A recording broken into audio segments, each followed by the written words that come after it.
हल्की हवा की गूंज और हल्का सा शंखनाद हिमालय की ऊंचाइयों में बादलों से ऊपर इस झील में छिपी है। इसके बारे में कहा जाता है यह किसी साधारण जल का तल नहीं बल्कि दो महान शक्तियों का संगम है। जिस जगह महादेव ने अपनी तपती हुई ज्वाला शांत की और जहां विष्णु की दिव्य ऊर्जा आज भी शांत तरंगों में बहती है, यह है गोसाई कुंड। यह एक ऐसी झील जिसकी हर लहर में शिव का त्याग धड़कता है और हर प्रतिबिंब में विष्णु जी की संरक्षण चमकता है।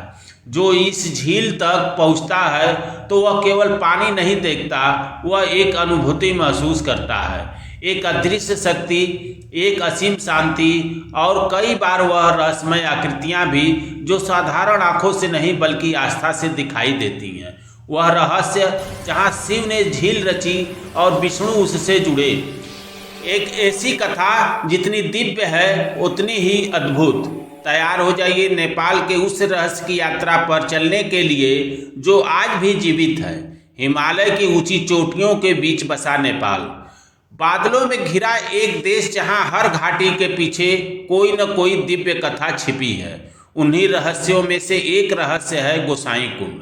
कहते हैं वह झील कोई साधारण झील नहीं बल्कि वह स्थान है जहां महादेव के ताप से निकला अमृत जल आज भी शांत जल के रूप में बहता है और जहां भगवान विष्णु की उपस्थिति आज भी महसूस होती है।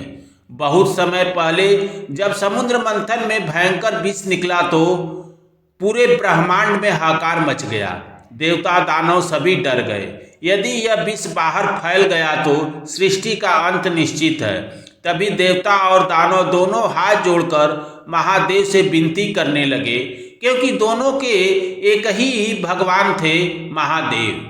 महादेव से दोनों एक साथ गुहार करने लगे कि आप ही सृष्टि के पालनहार हैं, आप ही हम सभी के साथ साथ सृष्टि को बचा सकते हैं। महादेव ने सबकी ओर देखा और संकल्प किया कि मैं इस विष से किसी का विनाश नहीं होने दूंगा।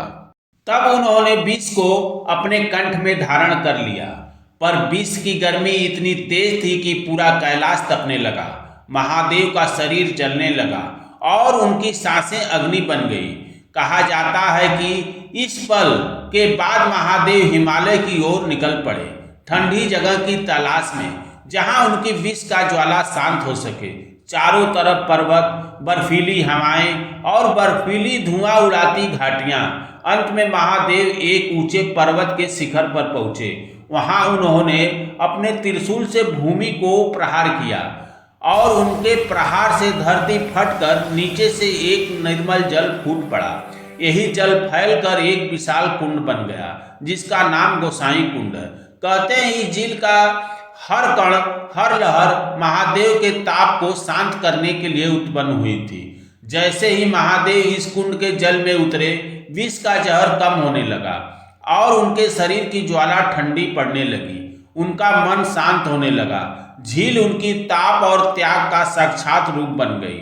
पर यह कहानी यहीं खत्म नहीं होती, क्योंकि गोसाई कुंड सिर्फ शिव की ही नहीं, विष्णु से भी गहराई से जुड़ी है।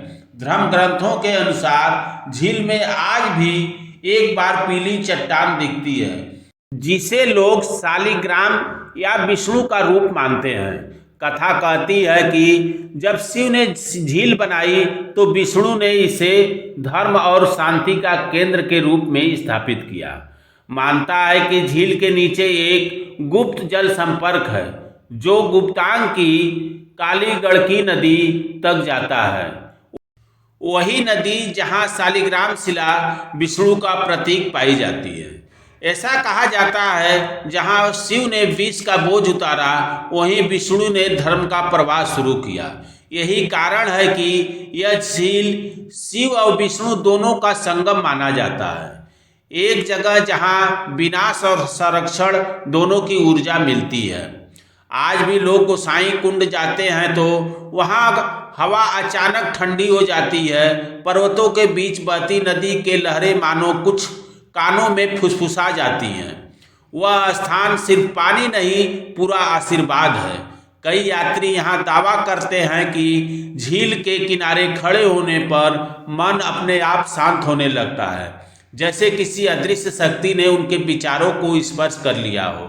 कुछ लोग तो कहते हैं सुबह के समय झील के मध्य में एक आकृति दिखाई देती है, कभी शिव के त्रिशूल जैसी तो कभी विष्णु के शंख चक्र जैसी। शायद यह संकेत इस दिव्य स्थल पर दोनों देवताओं की उपस्थिति आज भी कायम है। गोसाई कुंड एक झील जो सिर्फ बर्फ और पानी से नहीं बनी, बल्कि महादेव के तप, त्याग और अनंत शक्ति से जन्मी है, जिस पर विष्णु की दिव्य चेतना का आशीर्वाद आज भी शांति के रूप में बनता है। जब हम इस झील के किनारे खड़े होते हैं तो हवा का हर झोंका मानो कुछ कहता है। ब्रह्मांड की सबसे बड़ी ऊर्जा हमेशा विनाश या संरक्षण में नहीं रहती, बल्कि संतुलन में छिपी होती है, जहाँ शिव की आग भी है और विष्णु की कृपा भी है। कहते हैं अगर कोई मन से जल को निहार ले तो उसके भीतर की अशांति अपने आप ही पिघल जाती है। वह हल्का महसूस करने लगता है, मानो उसकी आत्मा को किसी अद्भुत शक्ति ने छू ली हो।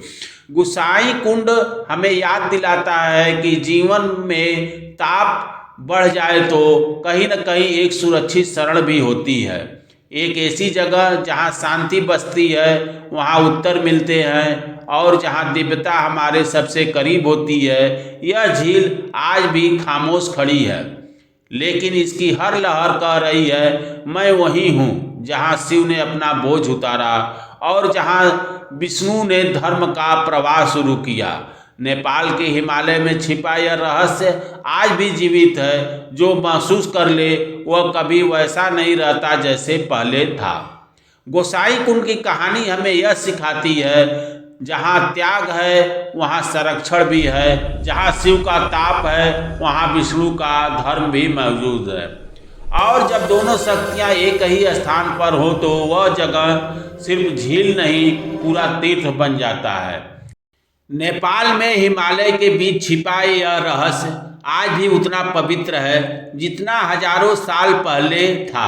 कहते हैं जो व्यक्ति श्रद्धा से झील के दर्शन करता है उसके भीतर की अशांति पिघल जाती है और उसकी आत्मा हल्की हो जाती है। यही है गोसाई कुंड की दिव्य चमत्कार, शिव की रची झील और विष्णु की अनंत उपस्थिति की कहानी। दोस्तों, भक्ति कथा अच्छी लगे तो चैनल को सब्सक्राइब, लाइक और वीडियो को ज़्यादा से ज़्यादा अपने दोस्तों को शेयर करें। धन्यवाद। बोलो हर हर महादेव।